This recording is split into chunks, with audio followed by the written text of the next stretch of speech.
Good morning, ladies and gentlemen. Buenos días a todos. Thank you for the introduction, Jorge. It's a pleasure to be here again at the Discoveries meeting in Mazatlán. I think I have attended 8 out of the 10 meetings, and it's always a big pleasure to be here.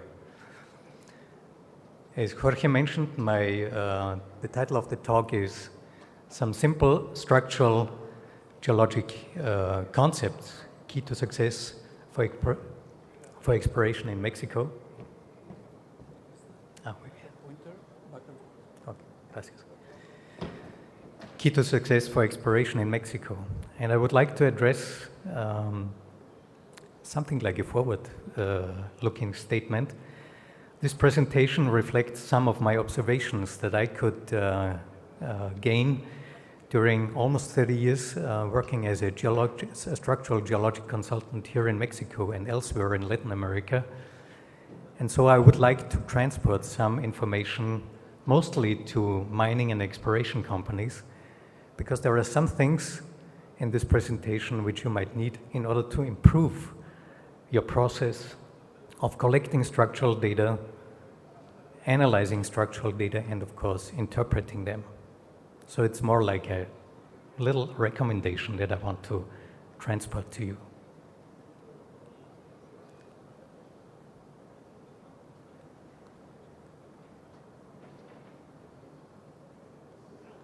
No quiere? Okay. So there is one sentence that I would like to point out at the beginning of my talk.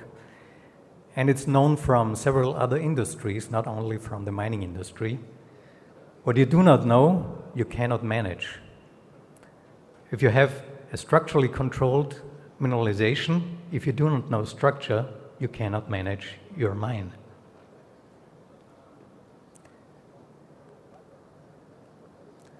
Here are some key points, actually the takeaways of my talk. One is structural geologic considerations are key to identifying controls of mineralization. I think that's all clear to us. And of course, it's the continuous collection of structural data, but also the use of a proper data management system, the timely analysis of this data, and the interpretation of such data. This is an essential part of the exploration story of many mines. And of course, it's not only the structure, but it's also depending on the host lithologies, on the ages, on the deformation history that makes an important input into the interpretation. And last but not least, it's the profound understanding of the structural and deformation and tectonic history of an area that will help you to reduce the risks in exploring structurally controlled deposits.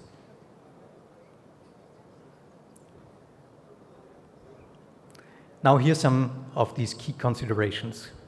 First, I want to deal with folding. The effect of folding of the sedimentary and volcanosedimentary sequences, especially here in Mexico, the folding of the basement rocks, and the creation of secondary porosity and permeability. Number 2 is the formation of dilation zones in the region of extensional deformation. And number 3 is reactivation. And I think this is one important thing that we forget in many cases.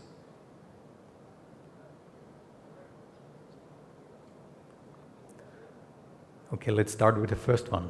The effect of folding on the formation of secondary porosity and permeability. Here on the slide, you can see 2 sketches out of my field book. I think the first one is 25 years ago, and the other one is from just maybe 3 or 4 years ago. In red, you can see different zones of structures that host mineralization. In folded terrain, it's not that easy because you have different orientations that are favorable for mineralization. One, of course, is fold hinge zones like the crests and the troughs, anticlines and synclines, because these are axis parallel structures and these are often healed by veins. in many cases, epithermal veins.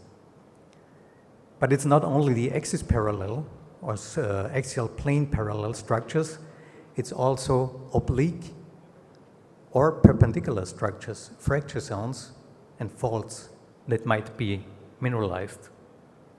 These structures are often accommodation zones which were formed during the folding event. And of course, there are other structures, shear zones, fault ramps, which you might see and observe in folded terrain. And last but not least, it may be structures that are just related to some competence contrast or to some very certain lithologies within the folded terrain. Now the question for the exploration guys is, where is the mineralization? Where is it hosted? Is it hosted in axis parallel structures? Is it hosted in perpendicular structures or just within certain layers? And of course, the ultimate question is where to drill and in which direction. It's completely different. It depends all if you know where your mineralization is.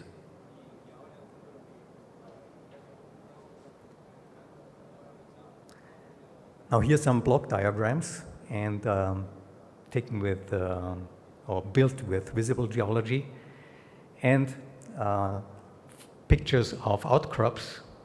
The first picture on top, you can see it's like a classical fold structure with two limbs dipping on either side. You have the axial surface plane, the crest, and the fold axis. That's classic, it's a symmetrical fold, it's easy to describe. However, in the photograph in the lower part of the slide, you can see that it's a little bit more different. That is taken from a mountain range in Chihuahua, where you can see that the folds are not symmetrical and they have some kind of divergence. So it's a little bit more difficult to describe the geometry of the folds. On the block diagrams, you can see this simple criteria or characterization of a fold: the limbs, the crest, the axis. And in many cases, and as you might be aware of your projects and mines, especially in the folded terrains in Mexico, you can see that the epithermal veins are placed or emplaced in those weakness zones. For example, in the orientation or in a fold axis parallel orientation, or even at oblique structures, fracture zones and faults, which are cross-cutting the fold structure obliquely or at the rectangle, perpendicular.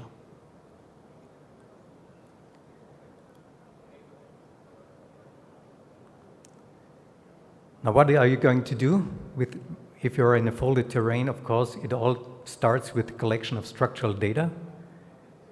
And I think there was a very good presentation yesterday in the afternoon. It's the use of a proper management system, data management system. I've been to many sites here in Mexico, but also elsewhere, and it's always a big struggle to get all the structural data in a consistent format. The guys from Greenfields, they used 3 Excel sheets. The guys from Brownfields, they use 5 different Excel sheets. The guys from the operation, another 2 or 3. So how are you going to integrate all the information? Very difficult. One of the recommendations to you in the mining industry, keep it simple, go with one single data management system. If you're in the folded terrain, analyze the different fold elements. The orientation of the limbs, the axial surface plane, which you can construct, the fold axis and divergence, so that all describes the fold geometry. And then, of course, we have all the possibilities to analyze and interpret the data by use of sections, maps, level plans, of course by 3D models, but now also as a structural geology guy, I have to say it, please use stereograms. You can do a lot of things with stereograms. I know that it's sometimes difficult to understand, but it helps a lot in describing, for example, the fault structures, as in this case. And then try to find out where are the zones of high strain, which means the zones where most of the deformation occurred. The trests, the troughs, the ramp structures, are there oblique fracture zones and faults? Because these high strain zones are the sites of favorable mineralization. I've seen this in many places here in Mexico. Now let's go to the second point, the formation of dilation zones in the context of extensional deformation. When I go to the mine sites, when I get a call from mining companies and I meet the guys from the mine and the exploration, we always have discussions about which fault and which vein, what is contemporaneous, what is pre-mineral, what is post-mineral. And I can tell you, in many cases, there is an interplay, an interrelation between veins and faults. In order to open up a structure, in order to have extension and dilation, you need a fault, at least somewhere. So that means that faulting does not necessarily terminate, displace, or fragment a vein. It's part of the vein system. And we have already heard, I think today and also yesterday, the very famous Riedel shear model. I also use this model because it can describe the different orientations within one system, but please be very cautious. I've seen many places that want to integrate everything that you can see in an area, in a mine, into one single Riedel shear system. In many cases, that's not true because of reactivation. So you have to be a little bit cautious when using the Riedel shear model.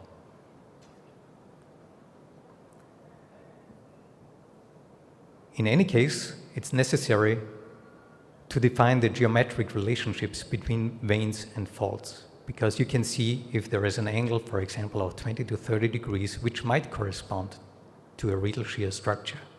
And you might find other sites of dilation and thus mineralization.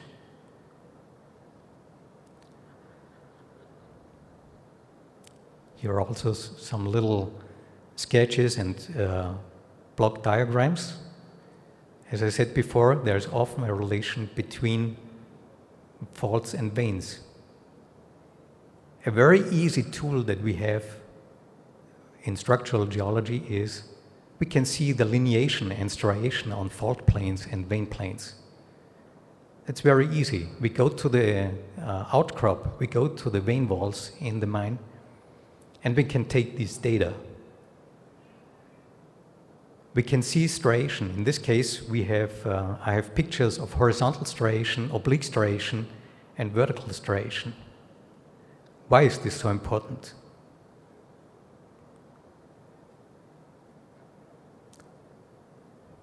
The importance is shown here.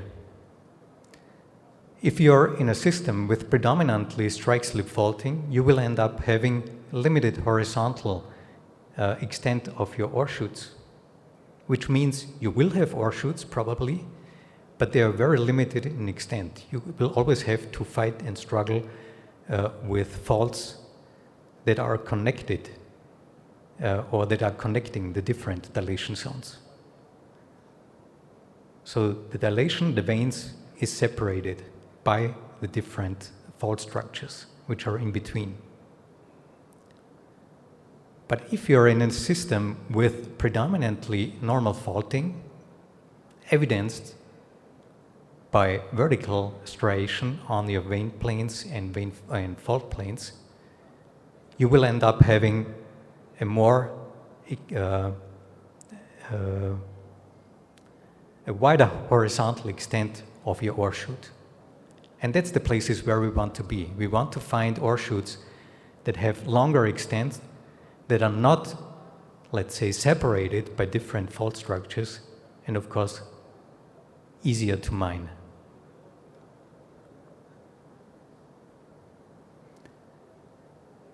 So same thing again, you go out to the field or you go to the mine. First thing is to collect your structural data. But it's on the one hand, the planar structures, the fault planes, the veins, the fracture zones. But you have also, you should also collect the linear data, the slicking lines and the striation on the vein walls and the fault planes.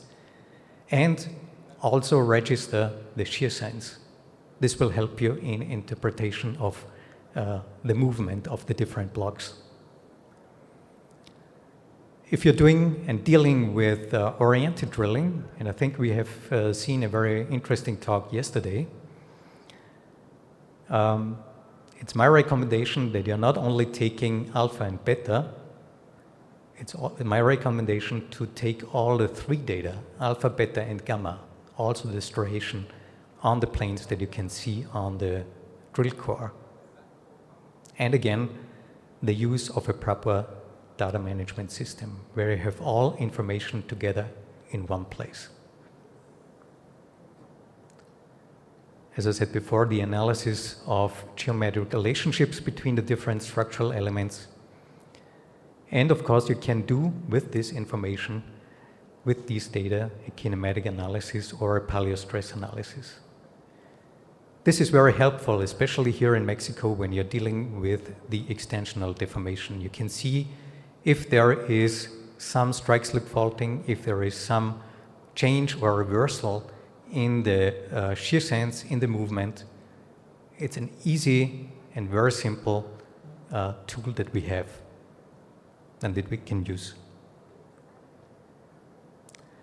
So the structural analysis will then guide exploration to the sites with major dilation. That's very important for your decision on where you're to put your drill rig. You're not going to put your drill rig in places where you have predominantly strike-slip faulting, where you have smaller ore chutes. As I showed before, you want to put your drill rig at the sites with the major dilation and with more horizontal extent of mineralization.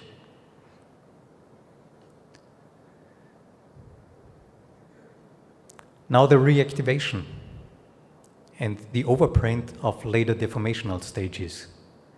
This obviously has implications on the position of the ore body and the preservance of mineralization. As we all know, here in Mexico, there are different important tectonic events that affected the different host rocks depending on the site, depending on the region in Mexico. But in general, we can say there are structures that are controlling mineralization and there are structures affecting mineralization during a later event, during reactivation. So the reactivation is not, or you have to understand how it works. Not every structure can be reactivated.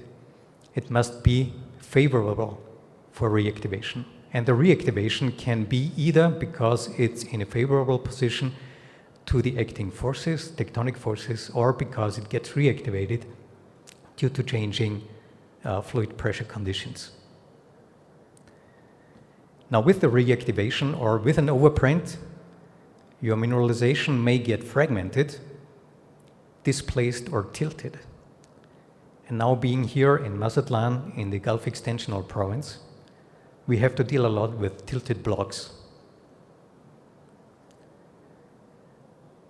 So you need a good understanding of the regional and local context of the deformation history in order to find out where is the position of your body, of your ore body. And just here, a simple question that I would like to state.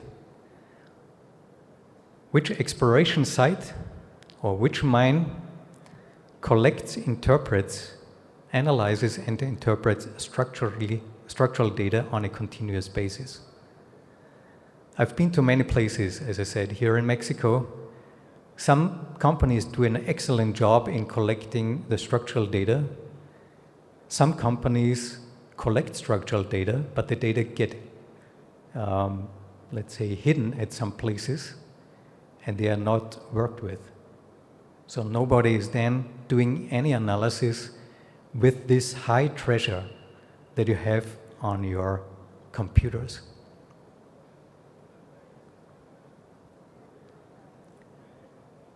So the knowledge of the deformation style of the basement helps to predict sites of unknown veins and mineralization. What do I mean with that?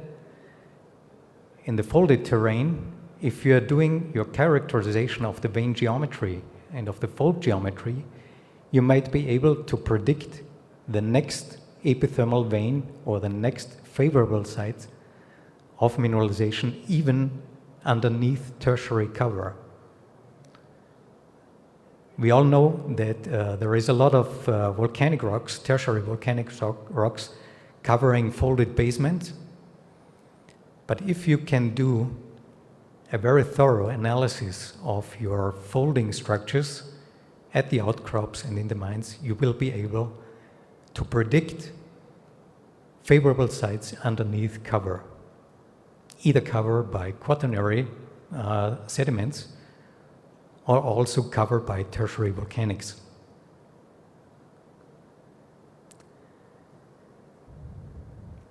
If you are working in the brittle environment, which means veins of different styles, the reactivation may lead to an overprint of different deformation events.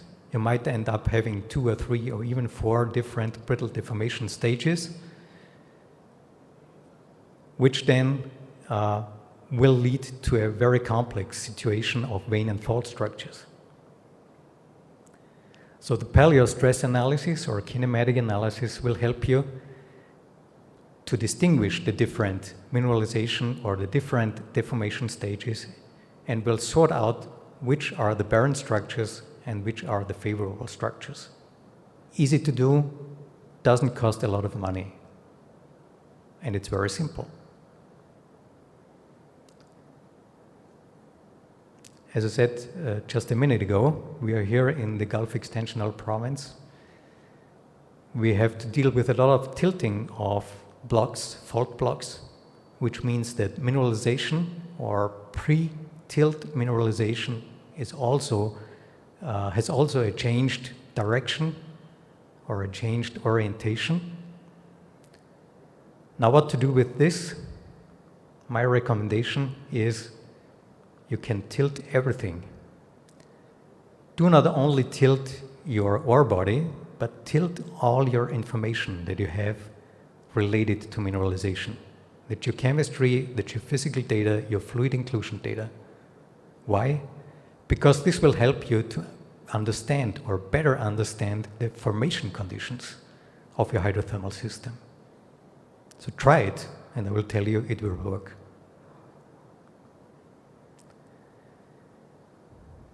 Now, what are the concluding remarks that I have as or from the perspective of a structural geology consultant? My recommendations to the mining and exploration companies: collect the various types of structural data on a continuous basis. Try to implement a system where it can say, okay, every day, every outcrop, at least a couple of data. And I want to point out, it's not the quantity of data that makes a good interpretation, it's the quality of data. Implement a well-structured database management system, which I already mentioned. Analyze and interpret the kinematic data on a continuous basis, because you will find that maybe some regions or some areas of your district has a different deformation history.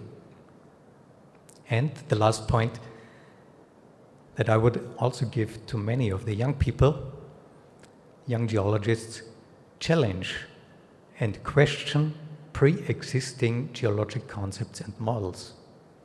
That's very important. Sometimes we stick with an idea for decades, but then sometimes somebody comes and says, I don't think that's true.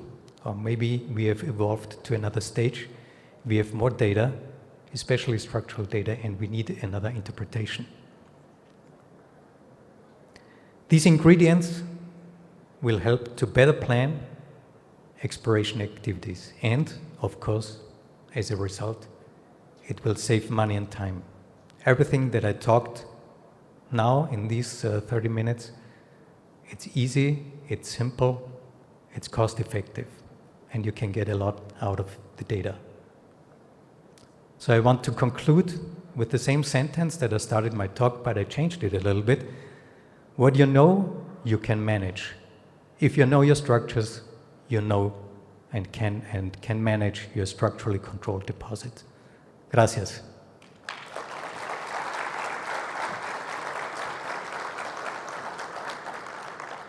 If there are any questions, I will be happy to answer them either in English or in Spanish, no problem.